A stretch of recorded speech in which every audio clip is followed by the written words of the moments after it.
na-start ko ma-realize na ito na pala talaga to, na seryoso na siya. Kasi, of course, nung nasa Cebu ako, although medyo may rounds na rin yung pangalan ko dahil sa mga videos ko sa Facebook. Iba pa rin yung nung nasa XB ako eh. Nung after nung naglabas kami ng mga several na kanta namin. Kasi dati nag-isolate kami dun sa isang bahay, sa isang studio. So, hindi ko masyadong naramdaman. And until nung lumabas kami nung first gig namin, tsaka may mga pinupuntahan kami lugar na dahan na kami na-recognize ng mga bata, ng mga tao na naglalakad lang sa daan. And sa akin, yung first impression ko sobrang sarap sa pakiramdam, yung nakaka-overwhelm ng sobra-sobra. At parang ang parang ang weird lang din ng feeling na parang kilala ka ng mga tao na hindi mo naman kilala. Pero alam mo na, nagkaroon na sila ng spark dahil sa mga ginagawa mo na bagay. Kaya hanggang ngayon, parang sobrang pa rin ako sobrang lutang pa rin ako pag nararamdaman ko na, or napaparealize sa akin nung mga tao or ng mga fans ko kung gaano ako ka-bless bilang tao or bilang artist dahil meron akong mga supporters na tulad nila. And nakakagulat lang talaga every time na ito pala yung sinign-upan ko na life na hanggang ngayon nagsisink in pa rin sa akin ng dahan-dahan. Ang pinaka-unforgettable ko na collab is syempre nung na-collab ko si Hari ng Tugma, Looney. Kasi high school pa lang ako, pinapakinggan ko na siya eh.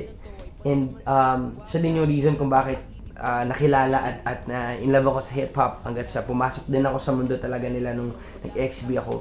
And sobrang nakakatuwa lang na kung paano siya bilang tao, paano siya bilang artist, especially na parehas din kami Bisaya, na alam mo yun, nirecognize niya yung ginagawa ko, although mas nauna siya sa akin sa ginagawa namin. Kasi of course, matagal niya nang ginagawa yung ginagawa niya. Ako parang kakapasok ko lang. And sobrang nakakatuwa lang na may ganun palang mga tao rin talaga sa industriya. Which is, alam ko naman hindi lang si Kuya Looney, marami rin talaga, especially yung mga nakakolab ko from the past, mga kasabayan ko. And nakakatuwa lang na na makakolab yung tao na inakala mong hindi mo mangyayari na collab nung nagsisimula pa lang ako. Sobrang dami kong nakikilala at nakakausap ng mga artists ngayon, especially sa mga up and coming din na katulad ko, na talagang nakaka-inspire, very challenging din at the same time. And wala pa akong certain eh, pero siguro pag binigyan tayo ng chance na makakollab sila Eve Dancel, or of course makakasabayan ko rin Ben and sa mga artist din na nagsisimula pa, kasi talagang yung iba rin, yung mga gems din talaga na artist na masarap i-collab is yung mga nagsisimula pa lang din na katulad ko.